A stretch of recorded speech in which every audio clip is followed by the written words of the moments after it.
Bonjour, aujourd'hui mon histoire s'intitule « La pianiste découvre le Seigneur ».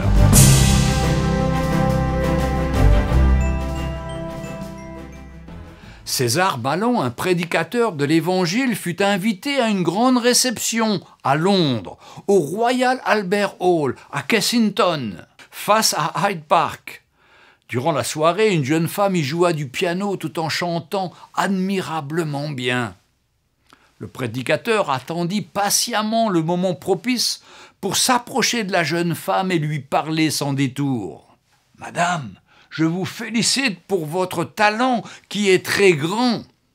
Et j'ai pensé à tout le bien que vous pourriez faire en le mettant au service de Jésus-Christ, si tel était le cas.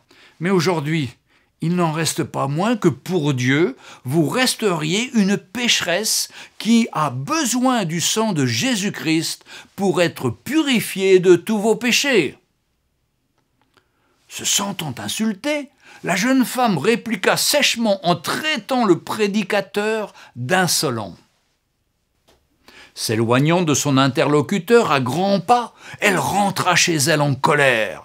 Elle se coucha, mais le sommeil ne vint pas. Elle avait beau se retourner, se tourner dans son lit, impossible de dormir. Dans le silence de la nuit, elle ne pouvait faire taire le Saint-Esprit qui travaillait dans sa conscience.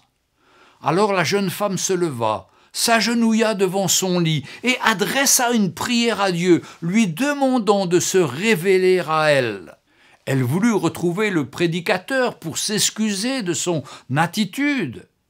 Mais plus que tout, elle souhaitait venir à Jésus-Christ, mais ignorait de quelle manière y parvenir. Lorsqu'elle retrouva enfin le prédicateur, elle lui demanda comment faire. Celui-ci lui répondit « Venez à Jésus-Christ tel que vous êtes ». Quelque temps plus tard, alors que ces mots continuaient de résonner dans sa tête, la jeune femme se leva au petit matin, s'approcha de son piano et se mit à composer un chant qui devint sa prière.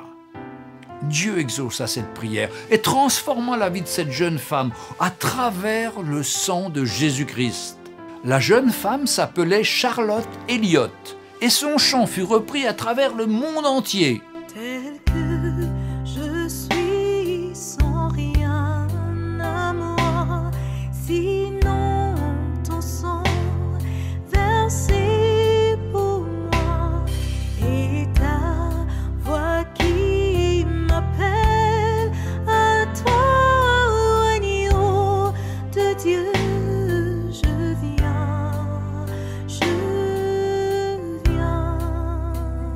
Son frère Henri, qui était pasteur et auquel elle était très attachée, disait à la fin d'un long et fructueux ministère « Il m'a été donné de voir quelques fruits de mon labeur, mais j'ai le sentiment qu'un seul des cantiques de ma sœur Charlotte a accompli plus de bien que toutes mes prédications. » Sans doute faisait-il allusion à « tel que je suis ».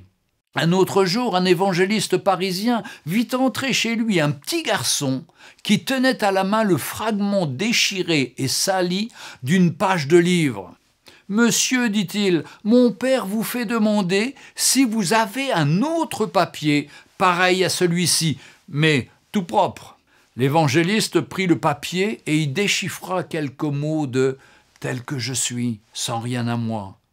L'enfant attendait, le regard anxieux. « D'où as-tu ce papier? Pourquoi en veux-tu un autre ?»« Nous l'avons trouvé près de ma sœur qui est morte. Elle chantait cela tout le temps pendant sa maladie.